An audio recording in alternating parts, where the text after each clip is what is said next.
appreciate you sense it. Yeah, that's very cool.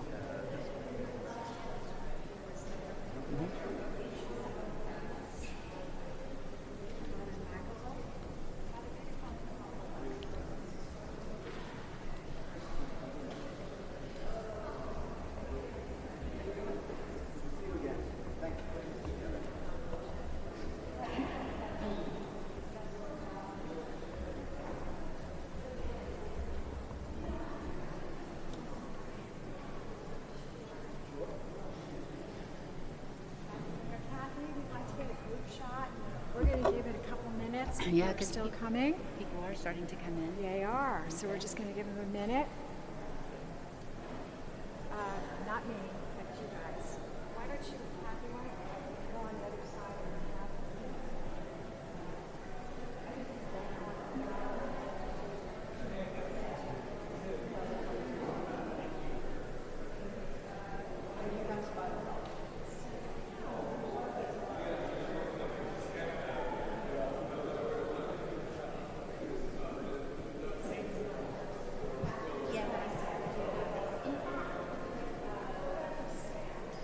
Oh.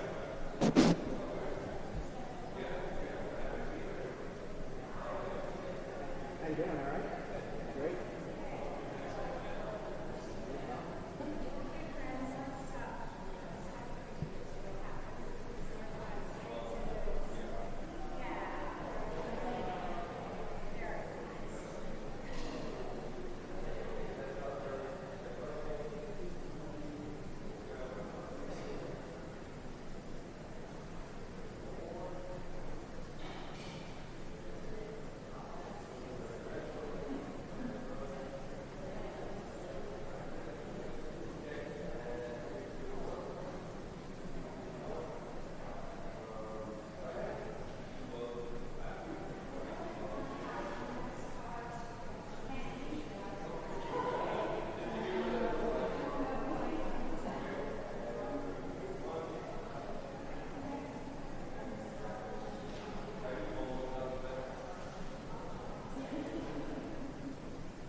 It's 2:01.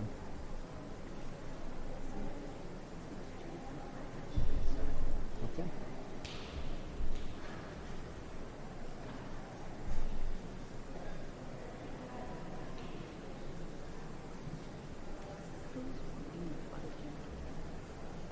Father John Deary is one of my favorite priests. He's out at Bryn Mawr. Oh. She's handing out the index cards for questions. So I forwarded David Prever's email to you. I saw that, yeah. Yeah, I have to open it yet. I saw that it's there. Yeah. I usually don't get to emails on Sundays. But That's okay. Take a look at it next week. I mean, I know you, but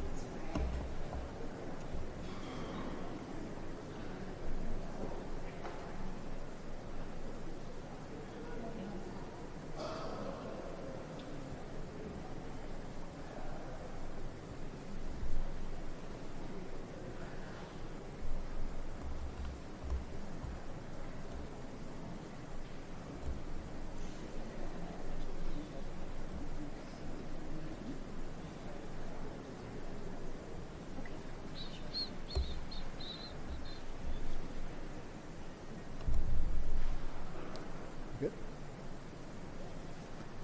Welcome, everyone, to St. Augustine Church. I'm the soon-to-be former administrator of St. Augustine Parish. July 1st, somebody's coming to replace me, and that was sort of the best news I've gotten in the last month or two. I'm glad. I run another parish as well, so it's good to just have one parish. And thank you for being here. I think this is going to be a great event. I want to thank Dean Judith for helping put all this together, and I'm sure she'll talk about that as we get it. So Dean Judith Sullivan is retired Episcopal priest of the cathedral, Episcopal Cathedral and actively involved in Interfaith Philadelphia. And she is not the driving force behind this, certainly the inspiration for gathering these historic churches together. And so, Dean Judith, welcome. Thank you so much, Father Paul, and hello, everyone. Good afternoon. It is so good to be with you on this very hot Sunday in June.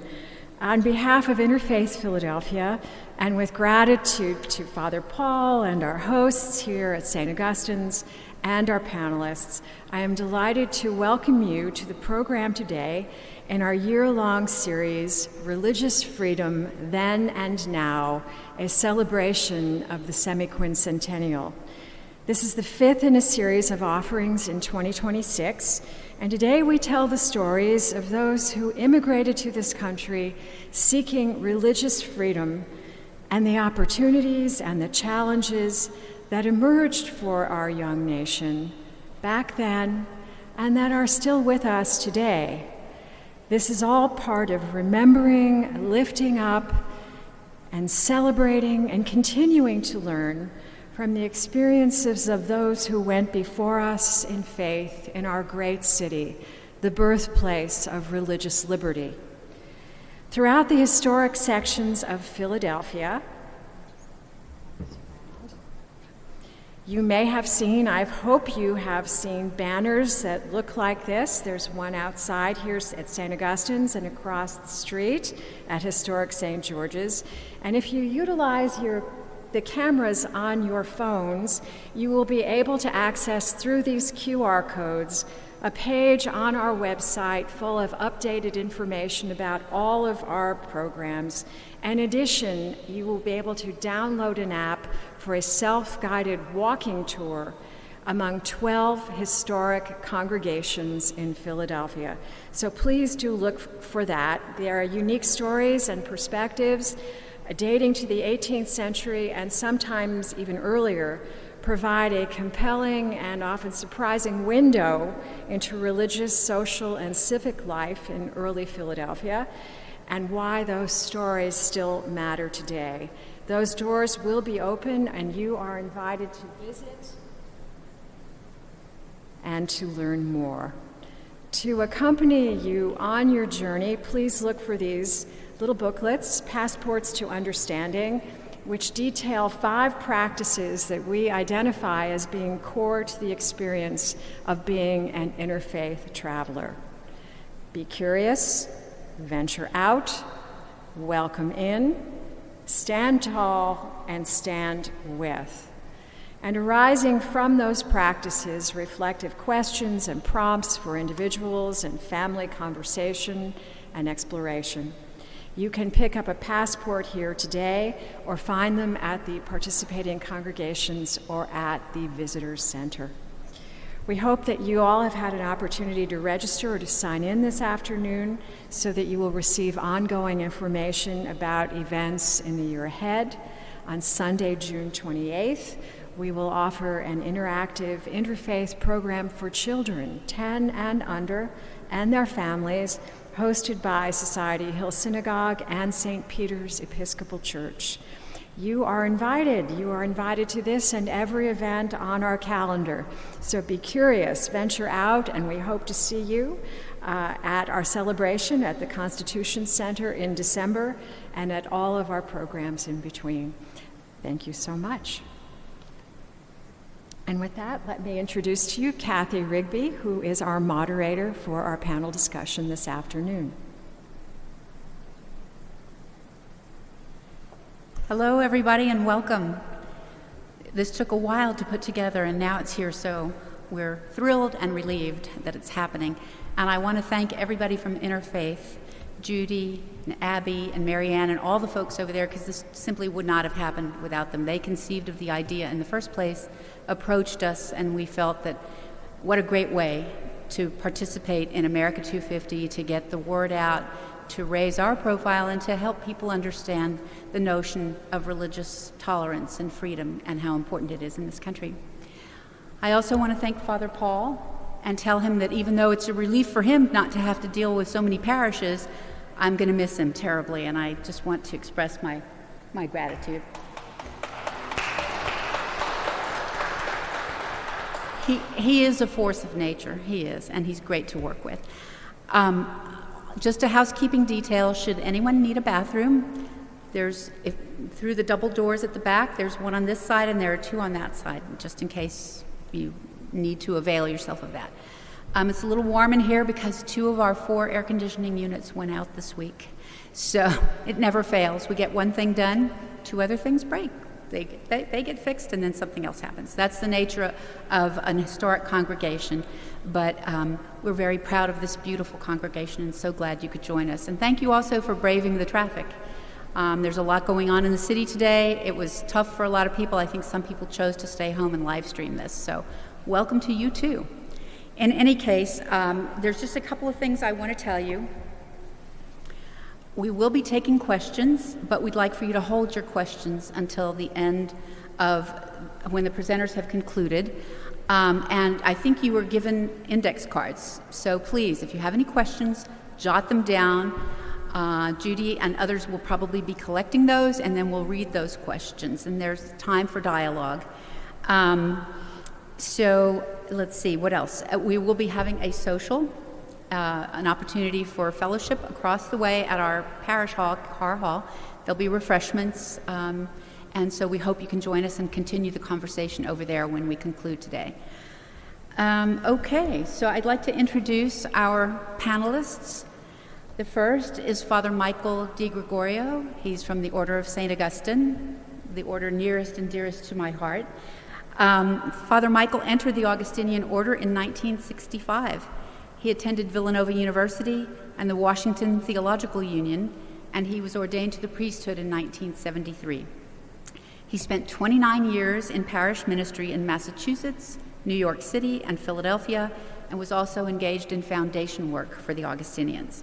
He served as well in Rome as Director of Communications for the Order, and in 2007 was elected Assistant General of the Augustinians, and in 2009 was elected Vicar General. He served as Prior Provincial of the province of St. Thomas of Villanova for 2 terms, beginning in 2014, and that includes us.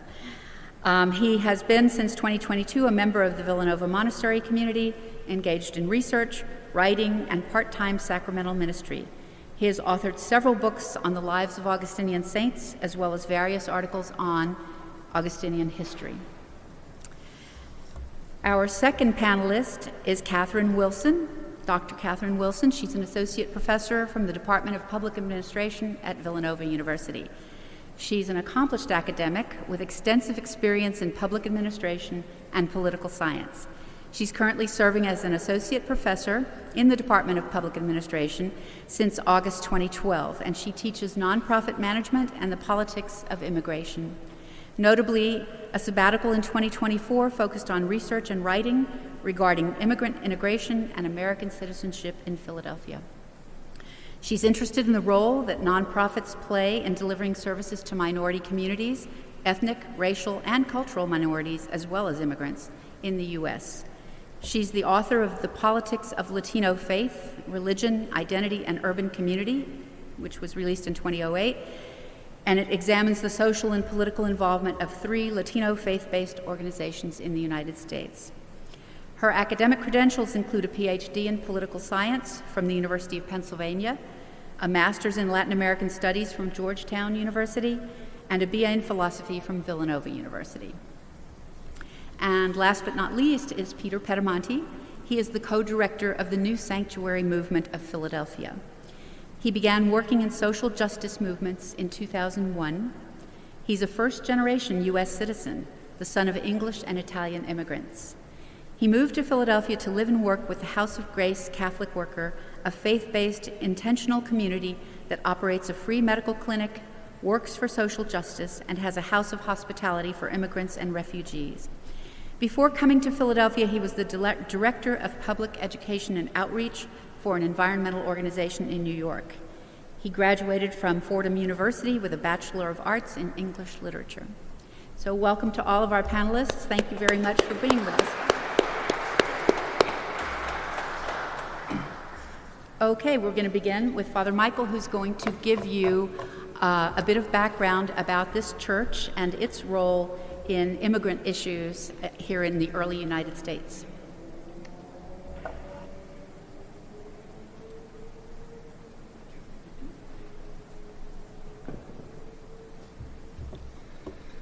Good afternoon. I'd invite you, as I'm speaking, if I'm too loud or too soft, give me a little signal so that we don't waste words. The Order of St. Augustine, which is also known as the Order of Friars or Brothers of St. Augustine, and more simply as the Augustinians, is a religious community of the Catholic Church that originated in central Italy at the start of the 13th century and was officially recognized by the Holy See in 1244. The order traces its character and spirituality to the North African St. Augustine of Hippo, who lived between 354 and 430, and who, after his conversion to the Catholic faith at the age of 33, chose to live as a monk with like-minded believers and wrote a rule of life which continues to be followed by men and women religious throughout the world today. Over these 8 centuries, Augustinians typically have lived in communities among the people they serve. Many male members are also priests, though not all, and are engaged in a wide variety of works as teachers, pastors, preachers, artists, counselors, doing whatever the church may need of them, using the talents that they've been given to build up the human family and preach the gospel. Father Matthew Carr was a 41-year-old Augustinian from Dublin, Ireland, who arrived in America on April 18, 1796. He had come to Philadelphia at the invitation of Bishop John Carroll to assist in the work of evangelization in this country and to establish the Order of St. Augustine in this new land. Within a month's time, he had begun seeking funds to build a church, and by June had raised enough money to purchase property for its foundation to be laid. The cornerstone of the church was set in place on September 4th of that same year. Before long, Carr was approached by a young teenager who presented himself as the first American candidate for the order. The enthusiastic missionary was able the very next year to send that young man, Michael Hurley, to Italy to begin his religious training. This is the individual who would later become Matthew Carr's successor as pastor of St. Augustine Church. These early accomplishments of fundraising, building, and recruiting, following so quickly one after another, were no doubt a great encouragement to the capable and eager friar, and to Bishop Carroll as well, who would happily receive Father Carr as a welcome addition to his small cadre of priests serving the Catholic Church in the new republic. Carroll was the lone Catholic bishop in the colonies at the time, responsible for some 25,000 Catholics who were largely concentrated in Maryland and Pennsylvania. Father Carr had not been the first Augustinian to come to America in response to the appeal for priests which the bishop had made to the church in Ireland. Another friar, Father John Rossiter, had arrived in 1794, and Carroll had been so pleased with his ministry that he asked the Augustinians to send additional friars. Father Matthew Carr came in response to that request. Fathers Carr and Rossiter are thus considered the founders of the Order of St. Augustine in the United States. Their twofold goal of assisting Bishop Carroll in guiding the Church's life and growth in post-revolutionary America on the one hand, and laying the foundation for an American branch of the centuries-old Order of Mendicant Friars on the other, would be advanced symbolically with the construction of St. Augustine Church here at 4th and Vine, when it was opened for worship in June 1801. It is evidence of Father Carr's affability and positive reputation in the city that among those who responded to his appeal for assistance were many prominent figures of the day, such as John Barry, the father of the American Navy, Thomas Fitzgibbons, a member of the First Congress, Stephen Girard, and George Washington. At its completion, St. Augustine's would be the 4th and the largest Catholic church in the city of Philadelphia. and as well as being a house of worship, it became known as a center of culture, of the arts, and served as a temporary hospital during several yellow fever epidemics.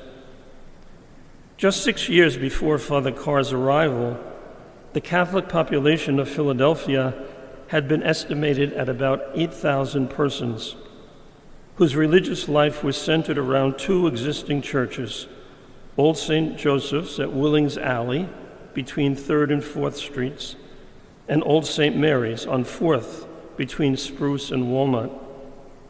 With the Catholic population steadily expanding both numerically and geographically each year, the need for another church in the northern section of the city had become evident, notwithstanding the fact that a severe yellow fever epidemic in 1793 had resulted in 5,000 deaths in the general population of the city in a 3-month period. Of these, some 300 were Catholics, and consequently the first Catholic orphanage in the city was formed. While neither Father Carr nor Father Rossiter were yet present in Philadelphia during the 1793 epidemic, both of them actively ministered to plague victims in subsequent outbreaks that followed in 97, 98, and 99. While St. Augustine Church was under construction, and for want of funds, construction extended over a period of 5 years, Father Carr ministered at St. Mary's Church.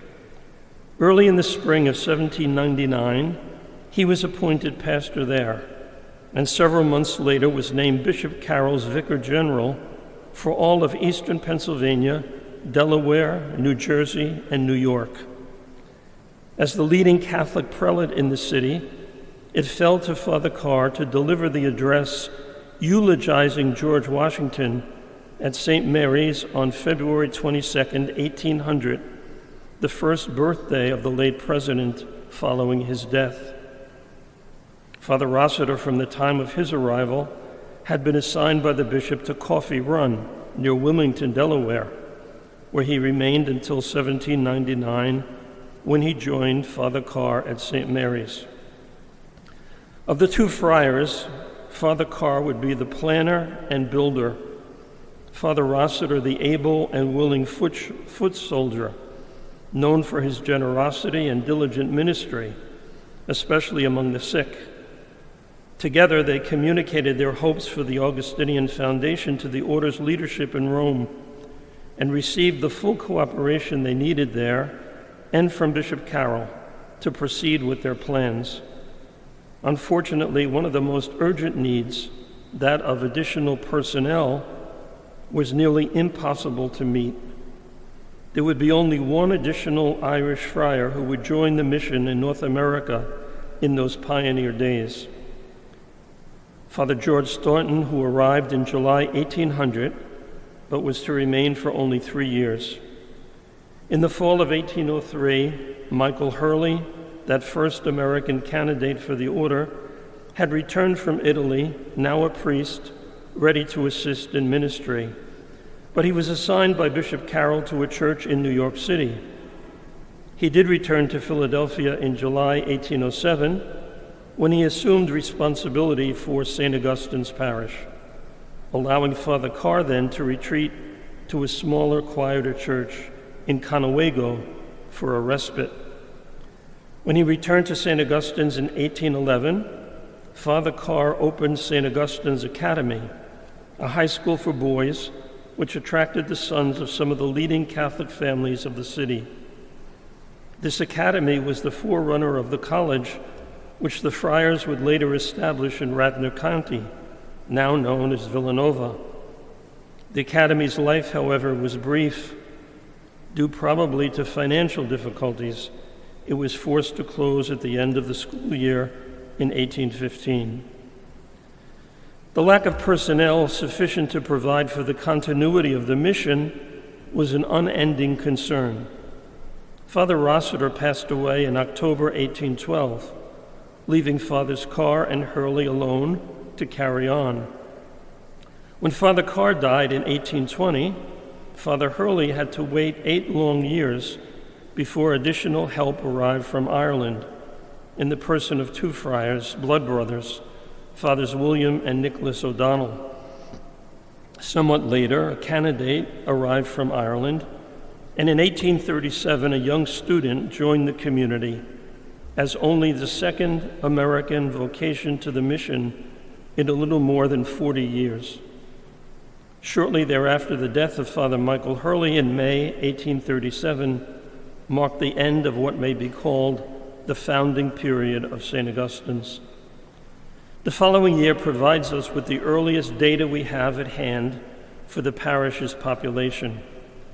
In 1838, parishioners numbered approximately 3,000.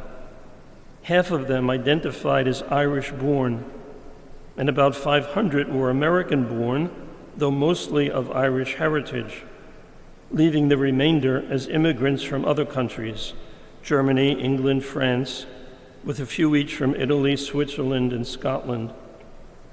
By 1840, Philadelphia had the second largest Irish population in the United States, with St. Augustine Parish as their stronghold. The 75-foot tall spire of the church, erected in 1829, marks St. Augustine's as a friendly beacon for the immigrant faithful, but as an unmistakable target for their adversaries as well. In each of the 4 years from 38 until 41, one additional friar arrived from Ireland to join the mission, each one playing a significant role in the order's development. Foremost among them was Father Patrick Moriarty, who arrived in 1839 as superior and pastor, and who soon became known as an outstanding preacher, labeled by the future Bishop of Pittsburgh as the Great Lion of Philadelphia. One of his frequent topics was temperance, which coincided with a strong movement in 1840 to curb drunkenness, an initiative which contributed toward ill feelings between Americans and the Irish. Father Moriarty established the St. Augustine Temperance Society, the first of its kind in the United States.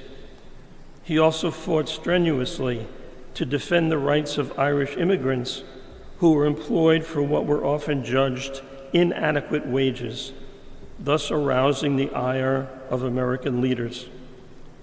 In 1841, the still small band of Augustinians purchased the Rudolph estate in Radnor County, where conditions were judged far more suitable than the city for a more conventual religious life for the friars and the establishment of a formation program for candidates to the order. In September 1843, Father Moriarty requested from Rome the transfer of the novitiate to this new site, now renamed in honor of the 15th century Augustinian saint Thomas of Villanova, and made provision for regular life there. Months later, however, all these plans seemed destined to fail when the destruction of the original foundation of St. Augustine's happened. Sentiments of anti-immigrant and anti-Catholic hostility had been festering among segments of the population for some time, but began taking on more overt expression in the public forum, such as attempts to curb immigration rates, limit the holding of political offices to native-born Americans, and enforce a 21-year waiting period before immigrants could become citizens and vote. Some arguments pertain specifically to faith-related issues, such as the restriction of public schools to Protestant students only, and the exclusive use of the King James Version of the Bible as obligatory classroom reading. When Catholics argued for the optional use of a Catholic edition of the Bible, their appeal was interpreted as a protest against the use of the Bible absolutely, inflaming even more anti-Catholic rhetoric. In early May 1844, arguments erupted into street violence over these issues, resulting in the death of 4 nativist marchers. On May 8th, a group of nativists gathered in Kensington, where they set fire to St. Michael's Church at 2nd and Jefferson Streets, together with a school run by the Sisters of Charity and several private homes. Another mob gathered here at St. Augustine's, where the original church, the home of the friars, and their extensive library of upwards of 5,000 volumes was destroyed. Eventually, the Pennsylvania State Militia arrived and the mob of thousands was dispersed. After 10 days, martial law was lifted. But 3 days of mob violence had resulted in the destruction of 2 Catholic churches, 2 schools, a sisters' convent, and 40 or 50 private dwellings, and a dozen dead, most of them nativists. Somewhat later in July, rioters attacked the Church of St. Philip Neri, resulting in another 13 deaths and 50 wounded. Here at St. Augustine's, the friars were determined not to retreat from their work, nor to abandon the city in favor of their more secure, newer foundation in the country. Within a short time, they built a temporary chapel named Our Mother of Consolation alongside the ruins of the burned-out church, using bricks salvaged from the fire. It was opened for use in October of that same year. The riots and resulting destruction of 1844 did not mark an end either to strong anti-immigrant or anti-Catholic attitudes in the city of Philadelphia. In fact, the Great Famine in Ireland, which erupted in this same period, saw upwards of 1.5 million new immigrants from Ireland reach American shores in the ensuing years, only deepening already strained nativist feelings, one partial outcome of which was the emergence of the parochial school system. Within 6 years of the riots, nearly each of the 10 Catholic parishes then existing in the city was conducting its own free school.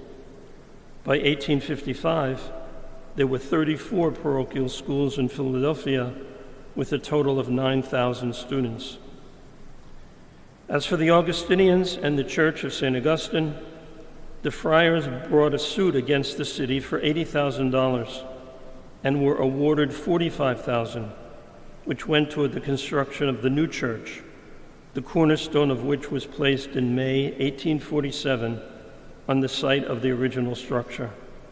It was opened for worship on Christmas Day of that year.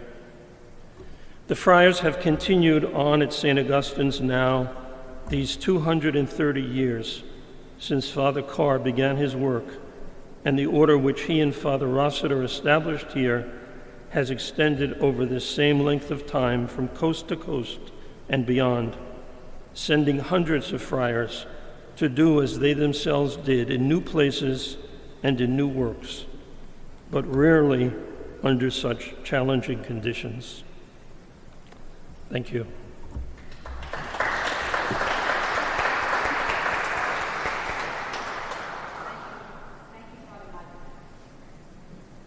I just wanted to add that the suit against the city was for lack of protection, which led to the fire actually happening, and as a result, the municipal police force of Philadelphia was formed. So again, that's another aspect of history in which St. Augustine has played a role. Our next panelist is Dr. Catherine Wilson, and she is going to be talking about how immigration evolved in the country and the immigrant aid societies and so forth, and where we stand now.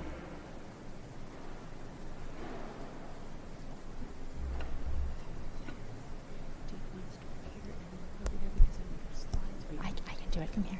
So thank you, everyone. Thanks for the invitation, and also thank you, Father, for that wonderful history of St. Augustine Parish, and also Villanova, of which I've been a member of the faculty for 20 years now.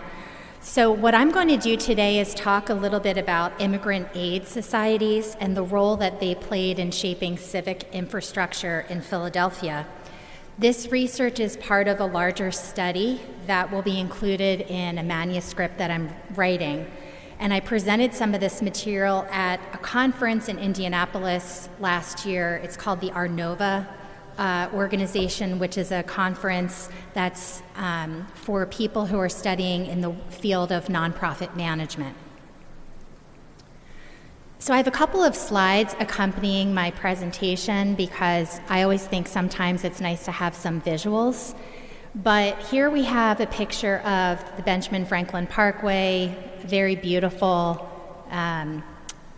drive down the parkway with the flags. And we can all pretty much see Franklin's mark on every aspect of Philadelphia. And in fact, from a philanthropic standpoint, Peter Dobkin Hall, who was a scholar of nonprofit history, argues that Franklin influenced the philanthropic world in a threefold manner. He was a gatekeeper in terms of assisting new charitable organizations. He was an advisor in facilitating startup ventures. And he was a broker in terms of securing influence and public funding. But off in the distance, we also see City Hall Tower, and we see William Penn, Pennsylvania's founder, who is still off in the distance, but largely forgotten, especially as we celebrate the nation's 250th anniversary. Penn, I would argue, was an enterprising visionary, flawed like many of the founders were, but his promise of religious tolerance resulted in an incredibly diverse colony of Pennsylvania with religious and ethnic pluralism. A lot of scholars argue that this is the case, scholars like Chris Benecke and Susan Martin. And the foundation laid by William Penn facilitated a variety of immigrant aid societies that developed in the 18th century and onwards, which contributed to the shaping of civic infrastructure that we know here in Philadelphia. This is a picture of Penn's plan for Philadelphia that's right in the courtyard of City Hall. And if you ever get a chance, there's two things that I would encourage you to do, is to get a tour of the interior and exterior of City Hall. And the second thing would be to go up to, right underneath the statue of William Penn, there's a 360-degree view of the city that you can, once you go through elevators and so forth. It's just a really beautiful spot. And a lot of places, those two things Philadelphians don't really know exist. So here we have the very simple layout of the streetscape that William Penn would set into place with possibilities for green spaces. He also was concerned about constructing really solid buildings because he had witnessed the Great Fire in London. And when visitors came to Philadelphia, they were, I guess astounded is not the right word, but almost dumbfounded at the regularity and monotony of what Philadelphia was from the streetscape. That the streets were named after trees that organically grew here and also numbers. And I want to just quote something quick from French historian and philosopher Alexis de Tocqueville, who, when he was visiting here in the 1830s, wrote to his sister-in-law. And he said, unlike Europe, where streets were named after famous events or famous people, here, quote, he said, these people only know arithmetic. And then he said, don't you agree that it took a people uniquely bereft of imagination to invent such a scheme? So you might have the simple streetscape of Philadelphia, but the ideals underlying this simple structure were not bereft of imagination by any stretch of the imagination. Most importantly, liberty of conscience. And so, while we're celebrating the 250th anniversary of this nation, we are also celebrating the 325th anniversary of the Charter of Privileges. And the Charter of Privileges is the reason why the Liberty Bell was cast 50 years later in 1751. So essentially, inscribed on the Liberty Bell is the famous passage from Leviticus, "Proclaim liberty throughout all the land unto all the inhabitants thereof." And in the Charter of Privileges, William Penn made sure that the very first article in the Charter of Privileges was one dedicated to liberty of conscience, that there should be no compulsion by government regarding religious belief or practice. He argued that compulsion goes against the ends of government, which are peace, plenty, and unity. He argues this in his great case of liberty of conscience, a famous essay he penned while he was in Newgate Prison, arrested for peaceful assembly. In another text, A Brief Examination of Liberty Spiritual, in 1681, he talks about the fact that diversity does not result in discord, that the diversity of gifts we can find in the same body. And he cites St. Paul's letters to the Romans, the Corinthians, and the Hebrews. So Penn was an enterprising visionary also for the holy experiment that he put forth and advanced, to have broad standards for religious liberty, but he also was active in his promotional involvement in terms of encouraging and inviting people to come to this colony, in fact, translating his promotional tracts into several languages. The religious and ethnic pluralism which characterized Pennsylvania led to the development of needed infrastructure to respond to these migration flows. And so here's a list, it's not exhaustive, but here's a list of some immigrant aid societies that were established in the 18th century. The St. Andrew's Society of Philadelphia and the Society of the Friendly Sons and Daughters of St. Patrick are the oldest continuously operating Scottish and Irish societies of their kind in North America.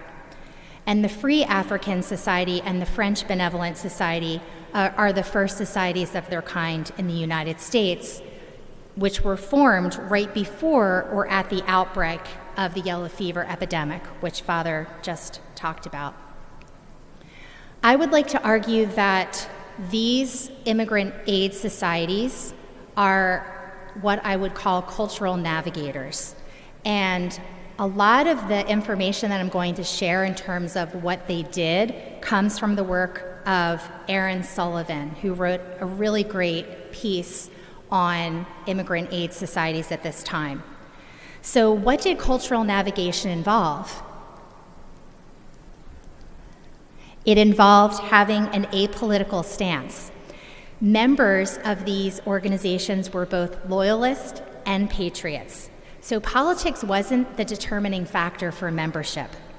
They also were involved in providing temporary pensions for fellow immigrants during hard times, whether that was hard times that they fell on regarding their health or economic hard times.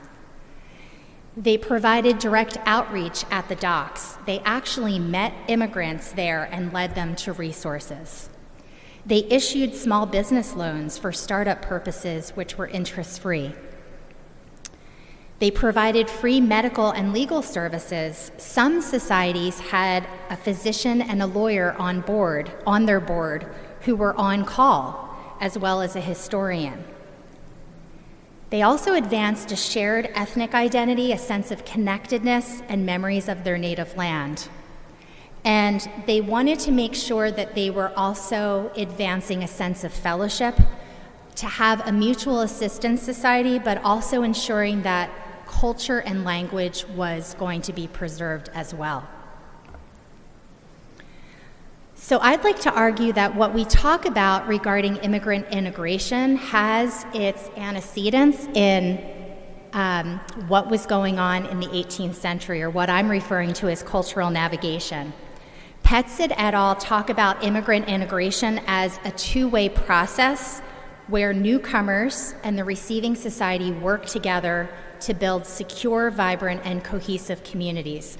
They talk about immigrant integration as intentional, and that it engages and transforms all community stakeholders.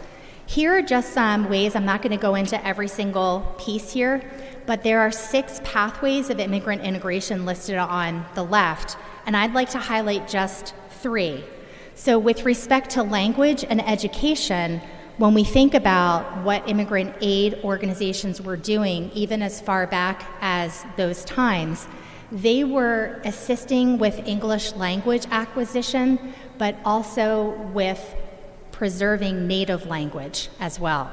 With respect to equal treatment and opportunity, they were ensuring that ships were being inspected in case there was any problematic practices going on aboard the ship. And they also wanted to make sure that relief was extended to non-residents.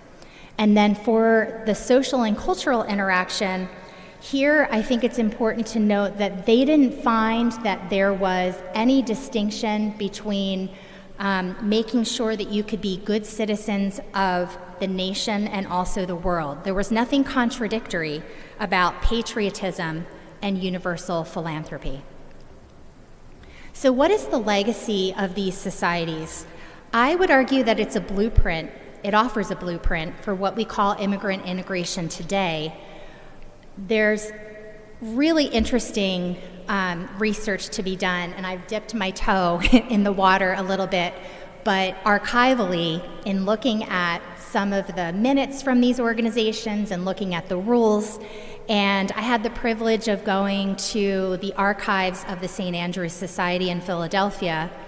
And what's really interesting about the rules that they let out was that they wanted to be sure that their rules were transparent. And so the St. Andrew's Society of Philadelphia talks about the fair, equitable, and innocent design of their membership rules. They also talk about the importance of having dues.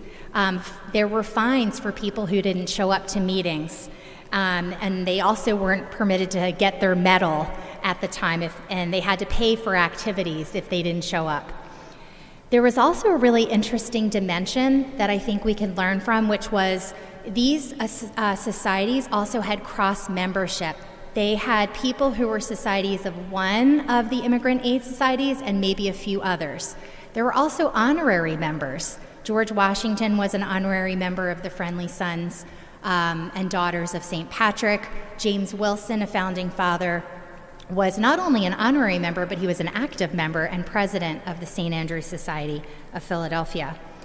In terms of social gatherings, I think what's really fascinating about these organizations is that some were actually established at taverns. The role that taverns played in the 18th century, not only in transmitting information, but also creating community and bonds of community life.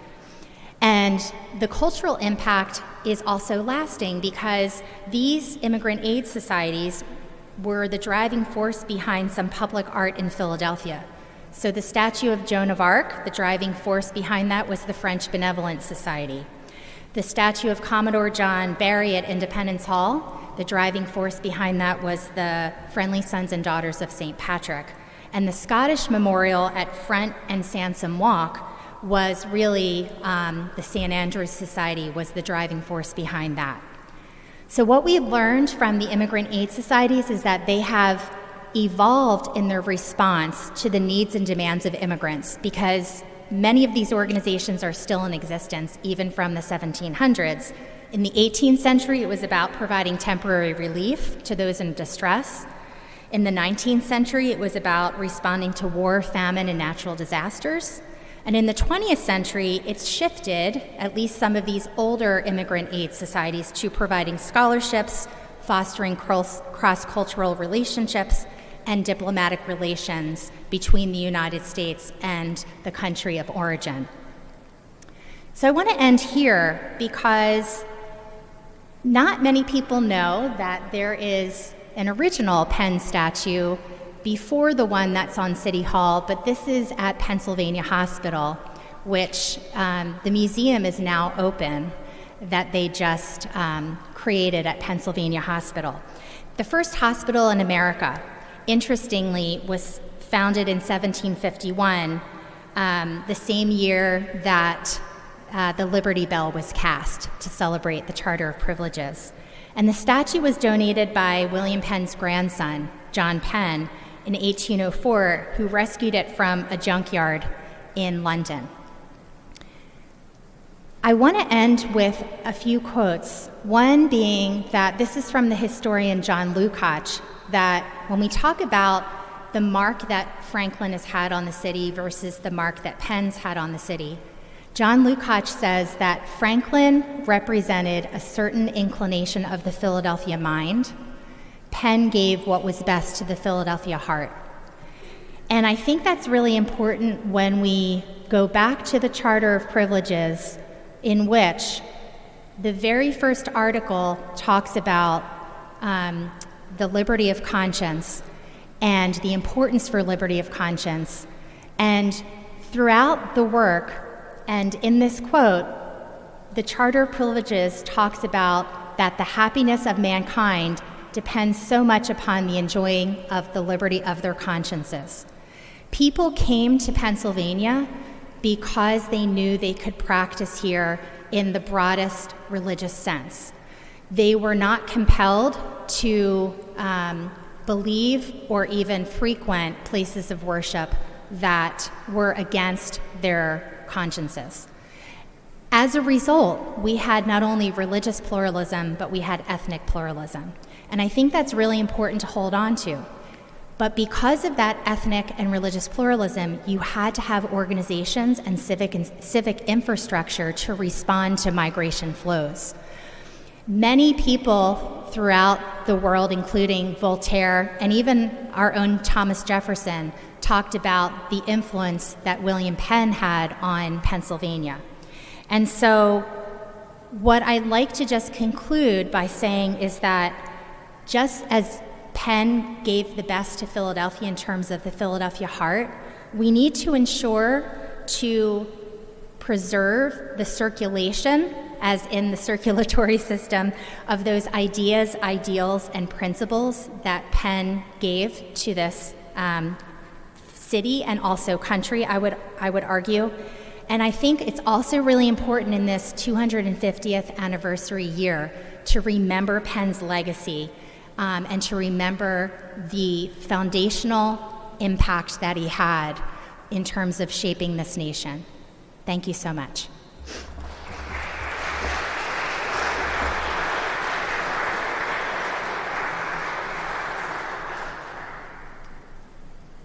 Thank you, Catherine. That was very enlightening.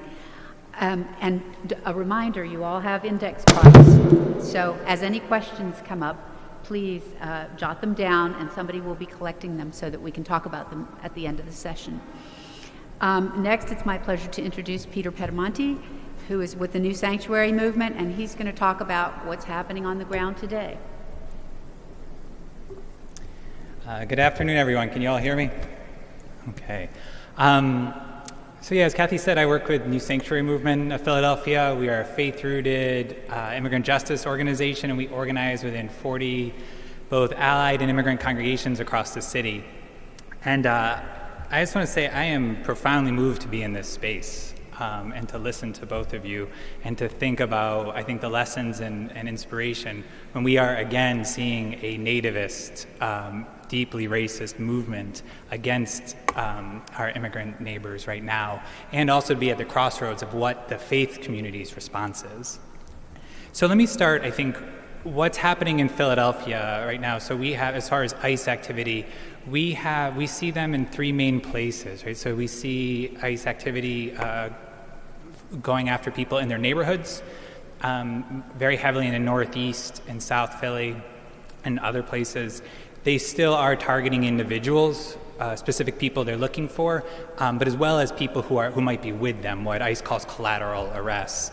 We also see them staking out outside of the Criminal Justice Center on Filbert Street, and pretty much every week being there detaining people, and also at ICE check-ins. An ICE check-in is where someone is required to go to be monitored, where they have to submit their name, make sure that they're same address on a routine basis with ICE. Before this administration, that was a routine thing. I won't say it's regular. I don't think there's anything normal about monitoring human beings, but it would be a pretty standard procedure. You'd go in and come out, and there'd be no big deal. Now, it really is a roll of the dice. We see people who may be high-risk cases being detained when they go in, and we see other people who their lawyers think would be high risk come out. And I think that what we're also seeing is that random cruelty in there and in many other places. And I think that is the point of some of these policies, that we see them in their policies, but also on social media, normalize and almost celebrate the cruelty of arresting and deporting people. And I think the point there is to dehumanize and normalize this act of hate and violence to another, which allows the government, our systems, and people to act on that. And I think the second strategy is for people to self-deport, as they say. Maybe it's the literal thinking of my autistic mind, but that doesn't make sense to me. Deportation is a violent forced removal of somebody. What we see on the ground is our members having discussions around kitchen tables with their kids about whether or not they should leave. Because when they leave their house every day, they don't know if a masked group of men is going to take them without saying who they are or where they're going, throw them in a car and send them to a detention center, and then deport them. And so we have families that the parents would like to leave, but the kids don't. We have families where one partner wants to leave and the other doesn't. For me, that feels like families fleeing a government that is persecuting them. And what we also see, though, right, is also families fighting. And we see a lot of courage. We see families who need to survive. So despite these risks, despite these fears, they are going out. We see them when their loved one is detained. We see them fighting and doing all they can to get them out. And I think that courage, has seen reflected in the faith communities. So we, again, in the faith communities we work with, there's a really specific and I think unique role that faith communities have right now. We are the moral voice right now. Coming from our teachings to welcome the stranger and love our neighbor and so many, we have a special voice to speak up right now, because you cannot love your neighbor and let them take away your neighbor.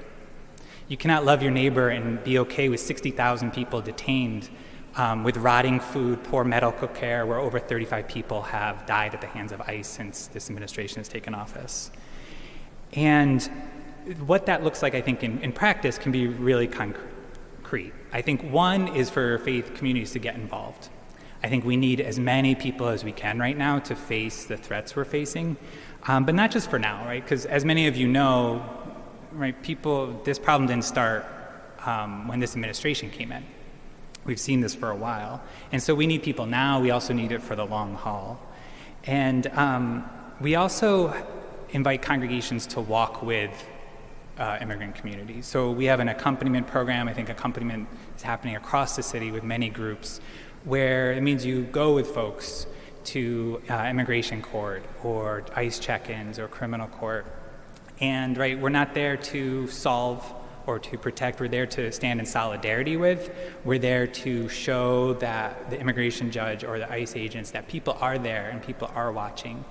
And I think there is something about, right, that visual representation of God's presence in those places that have so much power over someone's life.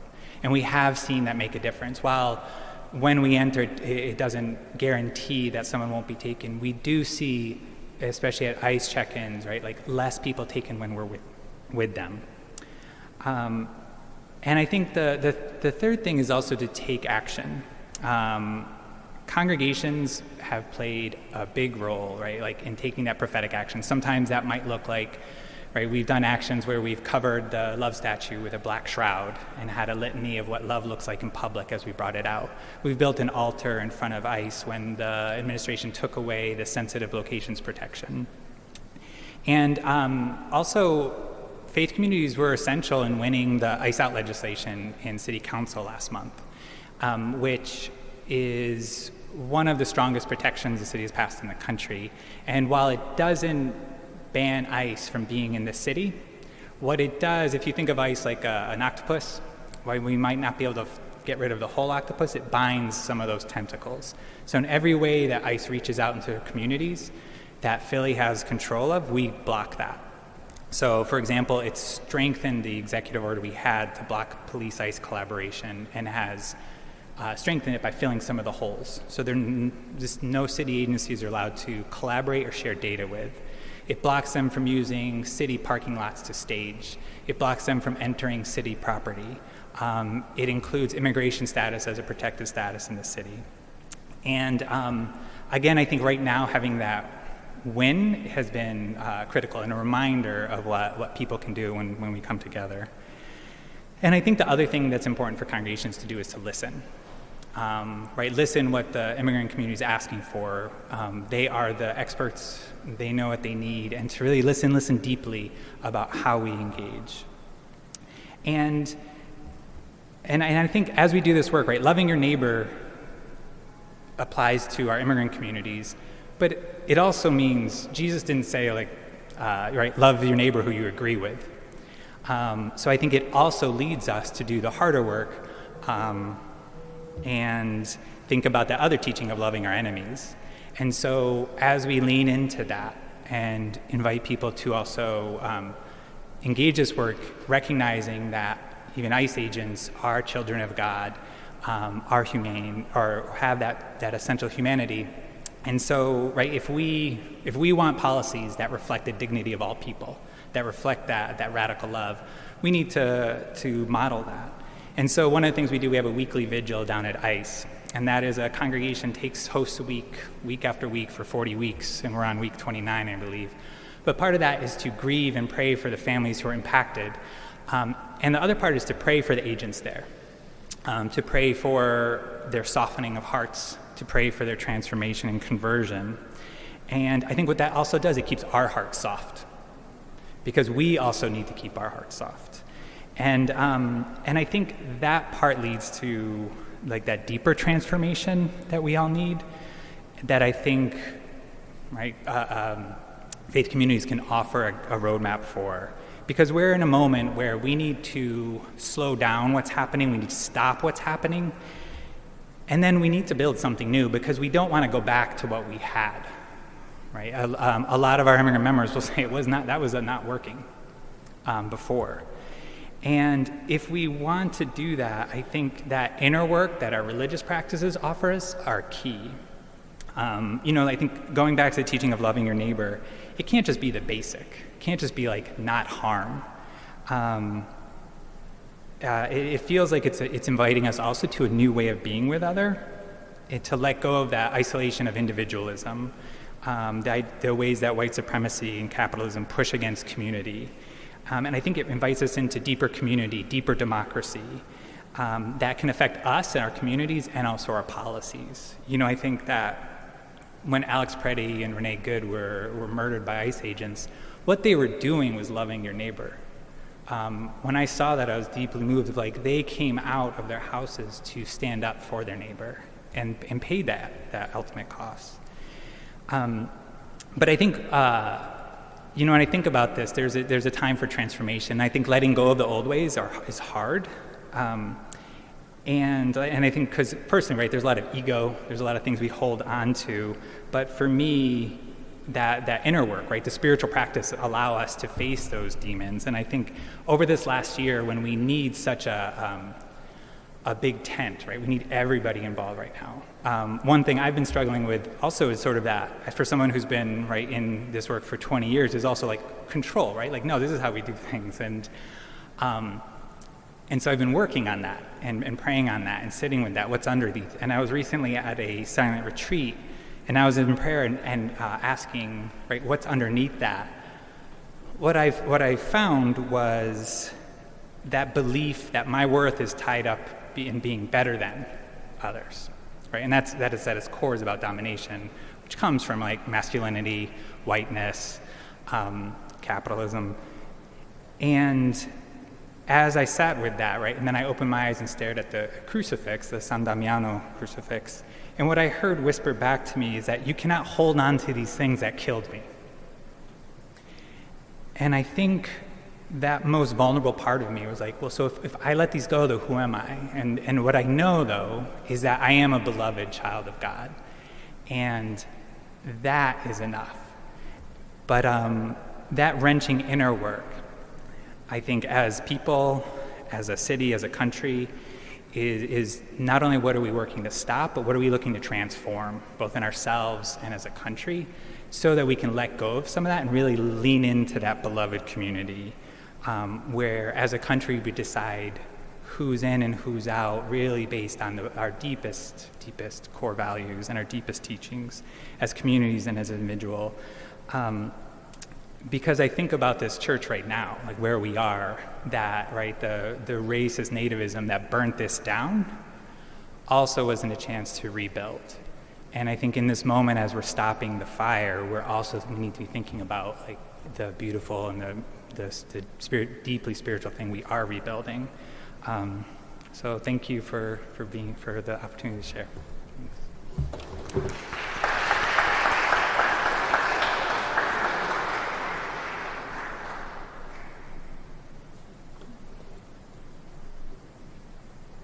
Thank you, Peter.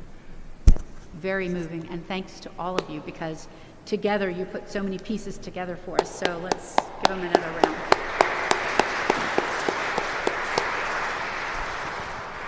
Deeply inspiring. I do have a number of questions that have come from the audience, but first I would ask if any of the panelists have questions of each other.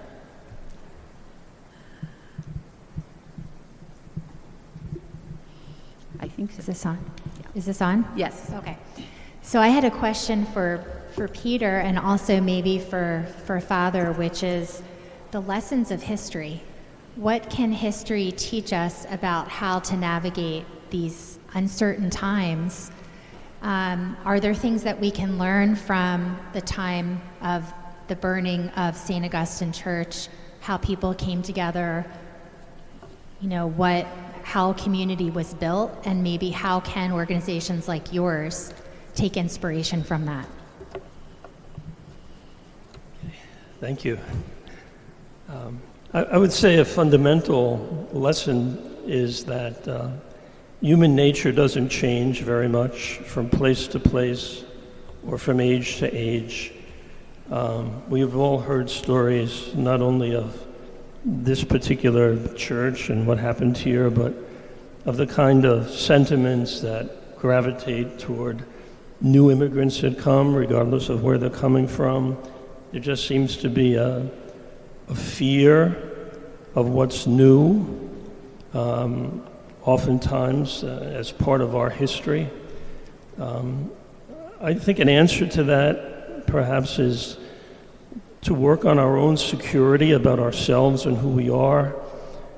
Certainly the value of human life, the integrity to which we're called as human beings, and a respect for one's own integrity, I think, naturally overflows into an awareness of the integrity of the other. That I can't have self-respect without respect for you. So that's perhaps not anything very profound, but I think it's a lesson that we see repeated over and over again throughout our history and throughout human history.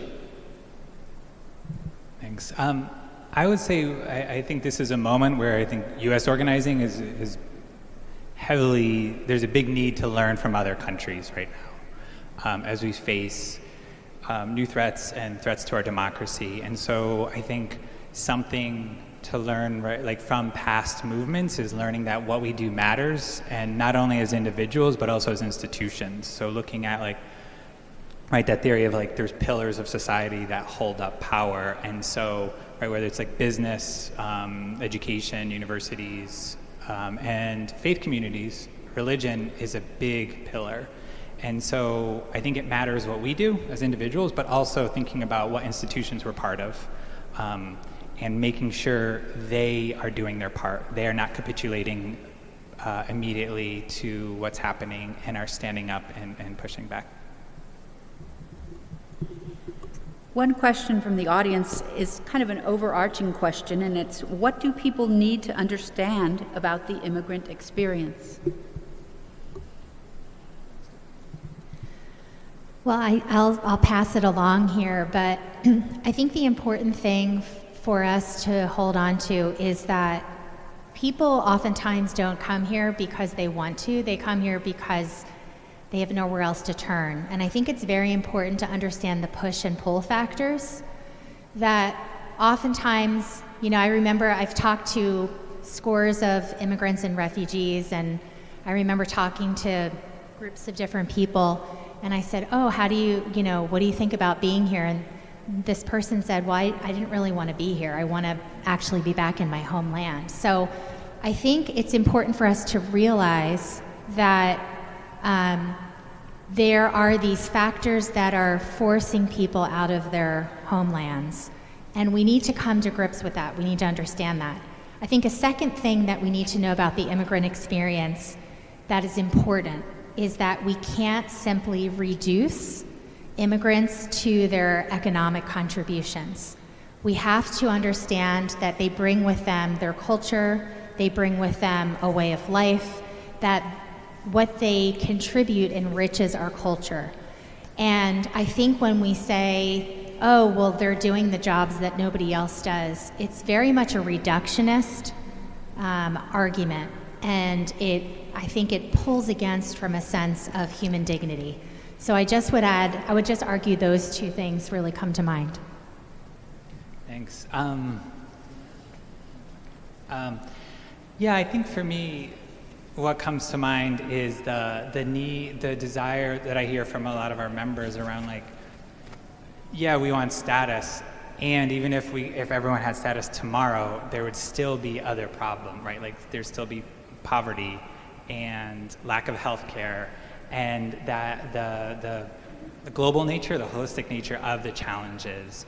And so I think that feels important, and I think part of that is seeing people as full human beings, which seems absurd to mention, but given that we are, right, the White House just put out a webpage saying there's an alien invasion and talking about people as its, and they're in our grocery stores, it's maybe seem like a thing to remember.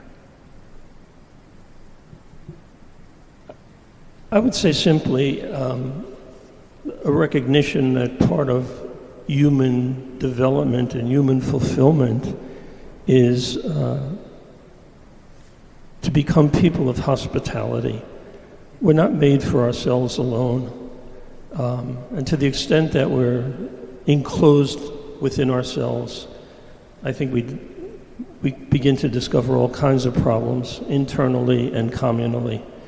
And so I think an invitation, certainly with regard to the question of immigration, is where does hospitality find its place here in terms of each of us as individuals and the way we respond to others, but also in terms of the invitation that we extend individually and collectively. Great. I have another question that is sort of the other side.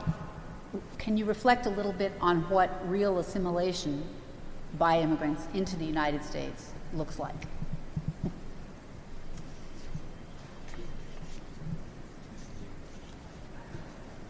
So there's a term, there's kind of two terms that are being juxtaposed against one another, which is assimilation and integration.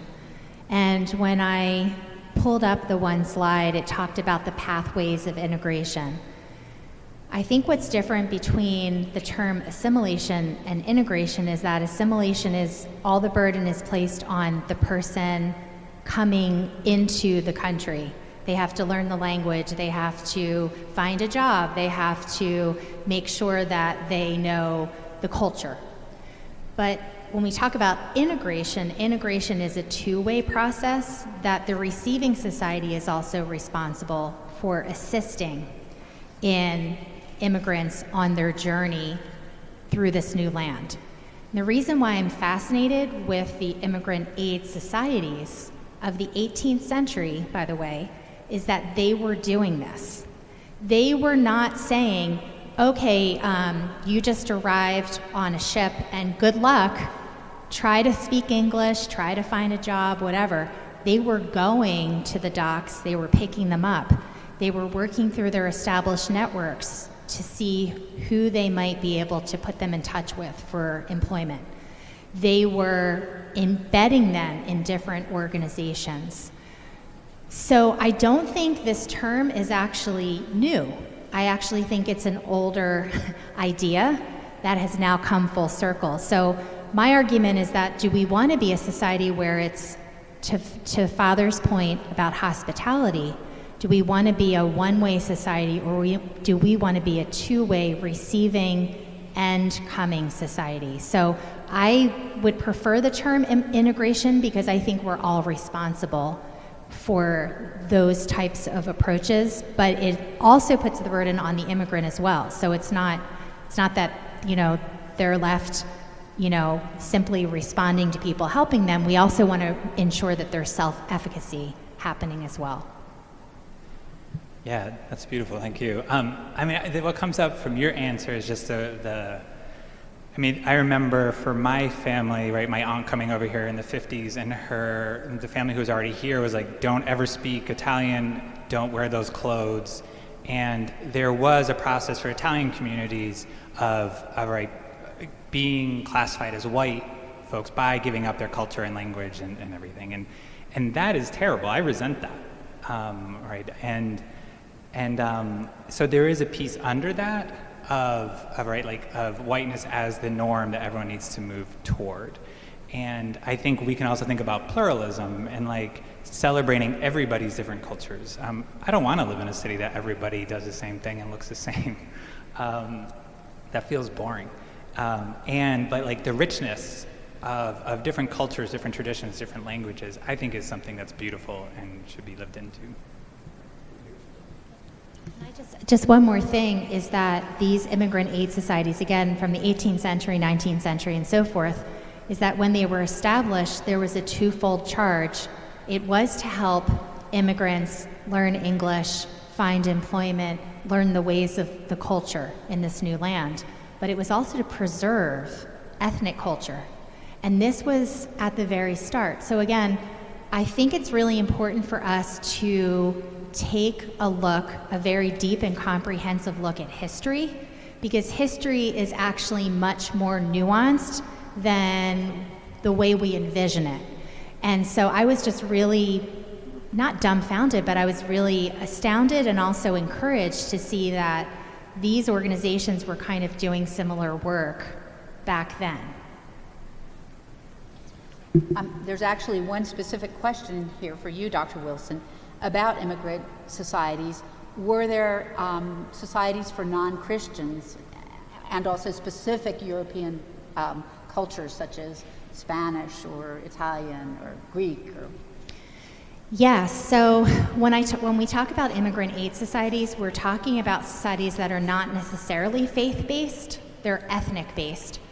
However, what's interesting about them is that St. Andrew's, the Welsh Society, Friendly Sons of St. Patrick, they are kind of organized around a patron saint, which is interesting. In terms of immigrant aid organizations that were non-Christian, so surely there were faith communities in colonial and even the early American period that were non-Christian. And William Penn's extension of liberty of conscience was to all who professed monotheism.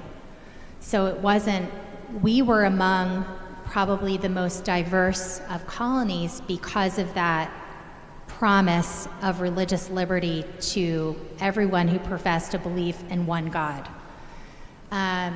But what also made Pennsylvania successful was the rapid flows of migrants coming into this place, which made us a really viable and active and diverse and dynamic residents. So to this day, you could probably, and Peter knows better than I do, but there are so many immigrant nonprofit serving organizations for pretty much every ethnic group you can imagine. You have the example of some of the historic ones, but they keep being built based on the migrant flows that also come this way. That actually goes right to the next question, which is what supports are available for immigrants now? I mean, Peter's organization, for example, but others. Yeah, there's a I mean, Phil, yeah, there's an Inspire. I think there's a wide swath of support from service organizations who are doing, helping with immigration or helping with legal processes, to resettling people, to teaching language, to helping people learn the ways of the city, as well as making sure they're connecting to what agencies they need to. There's some great advocacy organizations that work on changing laws. There's organizing groups like ours that are working in many different immigrant communities, and so there's a very broad group, and I think I'm really proud of the community we have here that is here to be in solidarity and support immigrant communities. The next question is pretty deep, and it's, why do we see these waves of anti-immigrant fervor?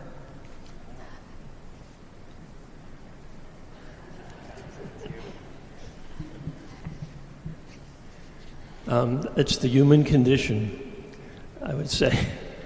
We're imperfect, we're flawed, we tend to be myopic, we don't always see the big picture.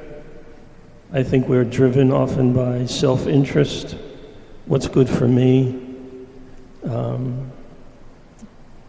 We Catholics, we call it original sin. It's just part of our makeup as human beings, fallen human beings.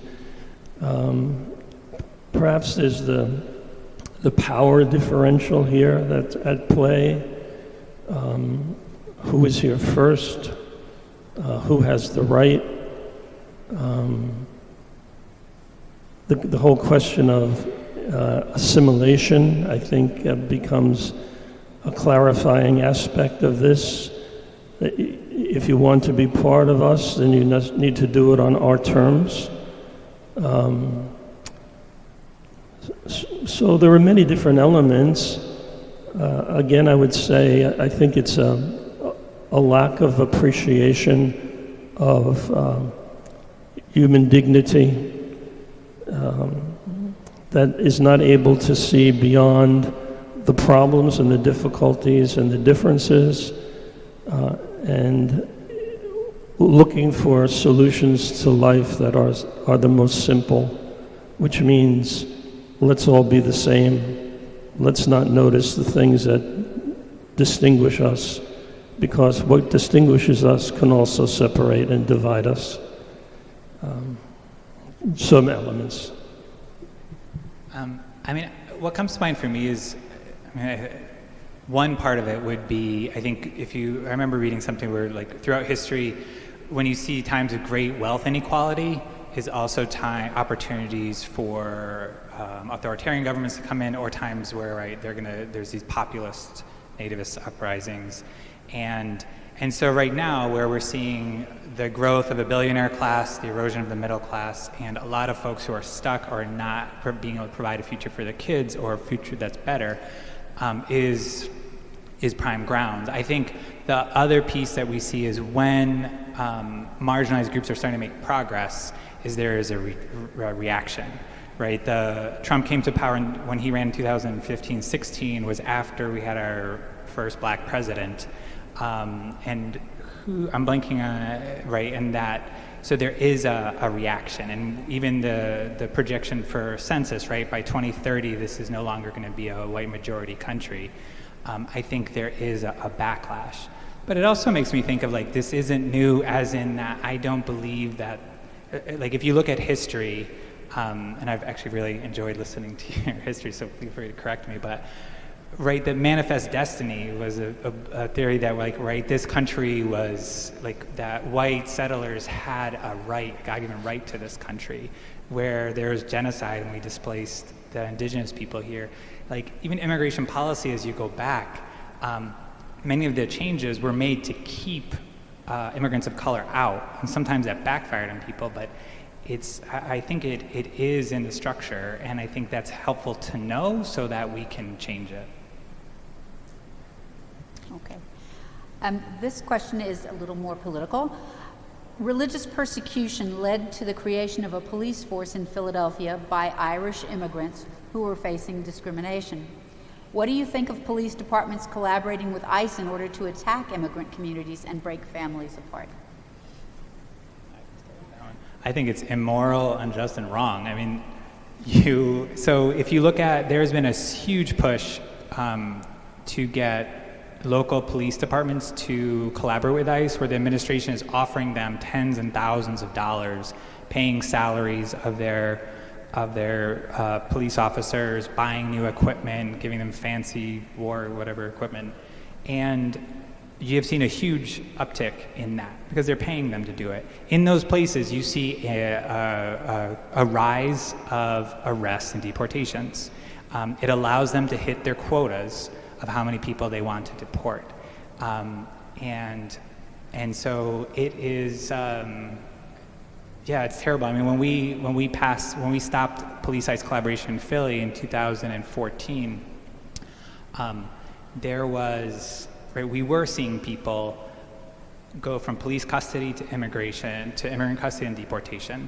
So that might look like we had one person who was on a work site in North Philly driving a forklift between one factory to the other factory building, and an officer stopped them. And because there was collaboration between police and ICE, that officer called immigration with their cell phone and came and picked them up. Their family didn't know where they were until they called back from their home country. And what we found was that actually ruptured the trust between not only police but also city agencies and the immigrant community, and even for people, and so that I think counts for folks. Something like that, which is right, driving a forklift on a road is nothing. But even for more serious crimes where people have served their time. Right, they've gone through the criminal justice system. We are not supposed to have double punishment, and it's also unfair punishment. If you have served your time and then you come out, you're deported and separated from your family forever. But also, like for me as a Catholic, I also think about like what does forgiveness mean, and also to not criminalize someone to take away their humanity. Oh, sorry. I'm sorry. Thank you, Judy. Here's a new question. Was there any organized or unique effort to facilitate the integration and assimilation of the significant immigration of slaves who gained freedom in the 1860s?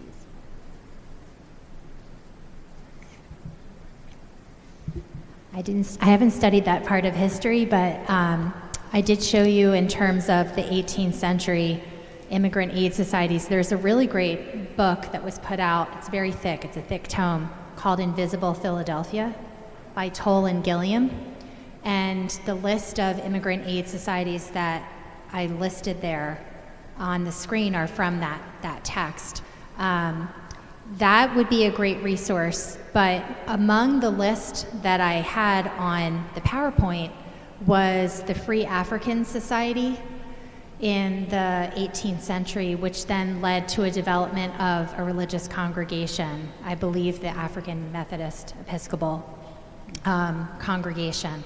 So yes, I'm sure, well, I know that as early as the late 1700s and early 1800s, people started organizing for abolition in this city, and there's a really great site for celebrating Philadelphia's 250th. It's called the 52 Weeks of Firsts. I don't know if people have seen that, but they highlight something that Philadelphia has been first at in the nation. And we were the first, I believe, if I'm getting this correct, the first abolitionist society was founded in Philadelphia, and the first demonstration against slavery was by the German Mennonites and Quakers. So we do have a historical background in terms of at least trying to defend forced migration, those who were slaves here, but I don't know that time period. I haven't researched it as deeply. Okay, two more questions. One is, what do you think the prospects are for meaningful immigration reform, legislatively, going forward? All right, I'll take this one. I think that depends on us. Right now, I think it's slim to none with our current Congress, but I think going back to I think right now our goal is to is stop what's happening, and then not just to go back to the status quo, but we need something better. We need an immigration system that is based on inclusion, on what Father Michael was talking about, what it means to be hospitable, what it means to welcome, what it means to really be, I think, a beloved community.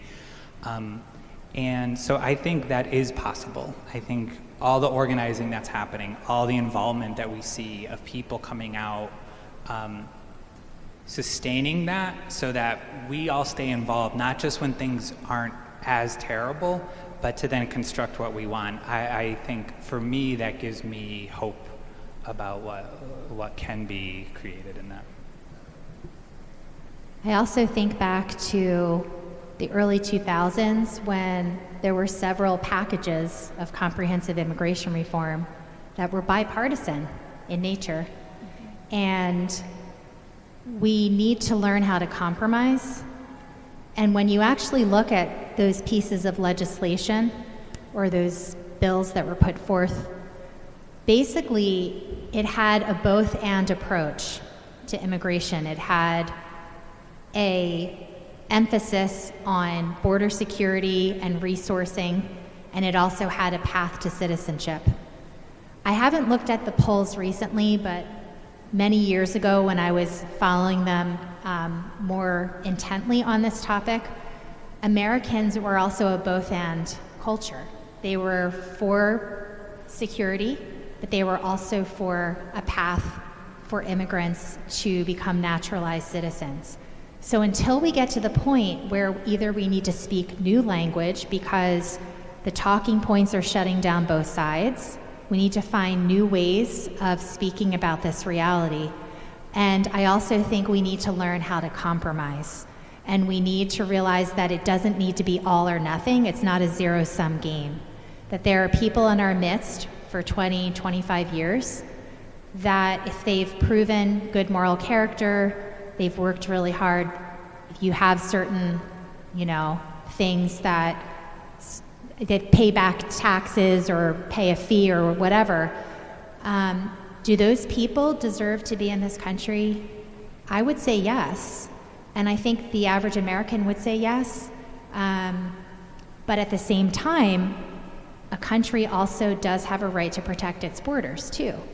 And that's actually part of Catholic social teaching. And the way that the Catholic Church looks at the issue of immigration is that it is both and.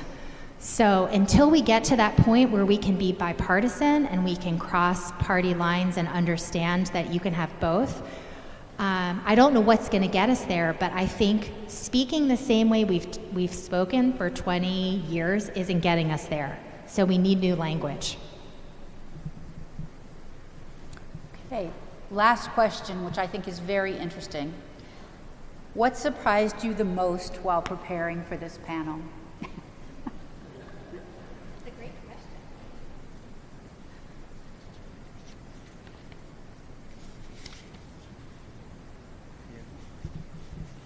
question. So I'm a big fan of William Penn, and I want to bring him out of the shadows. Again, he was a deeply flawed person. We know that he owned slaves. We know that he had, other practices that, according to our times and even all times, was not correct. But what really surprised me is I started rereading some of his writings, The Great Case for Liberty of Conscience, his other work from 1681 about liberty and conscience. And I realized that what Penn was writing about in the 17th century, namely that he was writing to the British basically saying, you're trying to prevent Quakers from practicing. You're basically excluding us But actually, you're going to be damaging, ultimately, all sorts of societal institutions, including a thriving economy. He talked about how liberty of conscience brought about peace, plenty, and I forget the third P. Peace, plenty, and something else. But plenty was a big part of it, that he was trying to prove that if you cut off people from fully participating in a society, it actually has serious social, economic, and political ramifications. So I found that to be prescient, and I think we need to go back to Penn's writings. And I always tell students, read the original source. So I read the original source, and I just really encourage, there's a great text, it's called The Political Writings of William Penn, and it has some of his seminal pieces. So that's really what both surprised me, animated me, and encouraged me. For me, I wasn't exactly planning to share like my inner thoughts on while on retreat, but when I was planning, that's just what was coming up. And what I appreciate was also like that enabling me to rethink about, I mean, I talk about loving your neighbor so much in this work, but really thinking about like, oh, that's not just the basic. I mean, Jesus never calls us to just do the bare minimum. And just really, what does that mean, not just for like stopping something, but really deepening that, and I'm grateful for that. The other thing was, my kids are in the back chapel here, and on the way here, and we got here, we were talking about this church being burned down, and just talking about the back and forth, the connections between then and today. And when Kathy was telling them that it was a little boy, the rumor or the myth is that it was a boy who threw the Molotov cocktail. And it was interesting after I was talking with my kids around like, oh, maybe it was an individual, but it was actually they're part of a mob. And I think, I don't know, I'm sitting with that like individual versus the structural, or like broader waves right there. So I was grateful to have that conversation with my kids. For me, I would say the difference between the public policy that has been explained that William Penn in his vision had, the fact that the faith was able to be practiced here in Pennsylvania by law, and yet it did not impede feelings on the part of individuals and groups of people to say that there's something that needs to be changed here. Putting limitations on the rights for freedom. You had to live here and be a native in order to be able to be a citizen. You had to live here for 21 years in order to be able to vote. So the dichotomy that exists between what the hope and the vision was initially, and yet what it turned into because of all kinds of factors, just presents a contrast that I think we need to be aware of, that the rule of law can do so much, but human sentiment always has a role to play and can certainly impact, either negatively or positively, what we as a people have decided we value as priorities for ourselves. Very good. Well, I want to thank all of you so much. This was very interesting and enlightening, and it's a message we need to hear right now. Like they say, we're in some difficult times, and these are messages we need to hear, and we need to quiet the noise out there by taking what we've been inspired to think about and trying to spread the message about tolerance and peace, which brings about prosperity. And so we want to thank you all for coming, and I'm going to turn it over to Judy at this point. My thanks also. And if you are interested in more conversation like this that is so edifying about religious pluralism and the extraordinary history of Philadelphia, the impact that that history has had upon our nation and our lives today, let me tell you just a little bit about a couple of other programs that are ahead. In September, we will be talking about religious pluralism and political empathy. In October, we will be talking about William Penn and his impact. There's a lot to say about him. Please don't miss that. And then in November, we will be talking about the impact of non-established religion here in this country. There is no established religion. The First Amendment, non-establishment and free expression. How did that happen? How did we get there? What does it mean for us now? And then we will be celebrating in December at the Constitution Center with a great party, a conversation there as well. Please, you are invited. Look for our banners throughout Old City and Society Hill.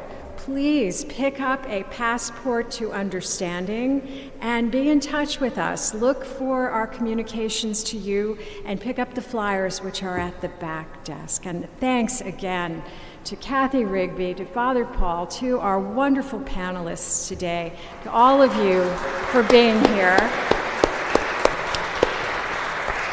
And please join us just right across the courtyard at Carr Hall. We have tea and lemonade and water and refreshments. So good stuff. Chance for more dialogue. And please take a look at the Sister to the Liberty Bell in the back corner there and read about its extraordinary history. Yep. Thank you so much.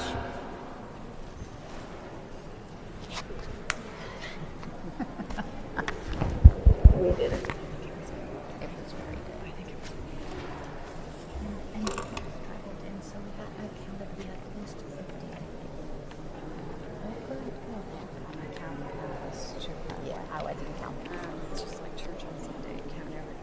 Yeah.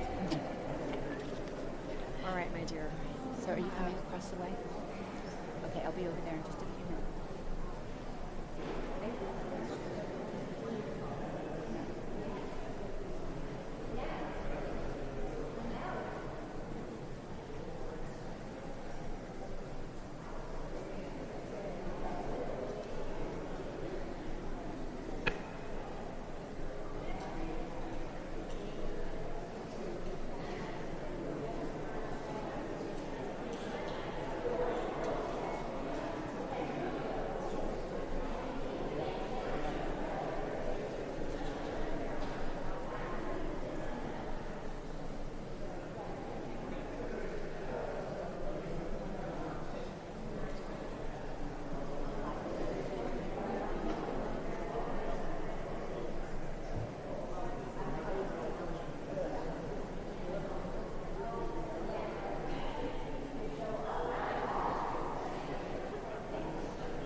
was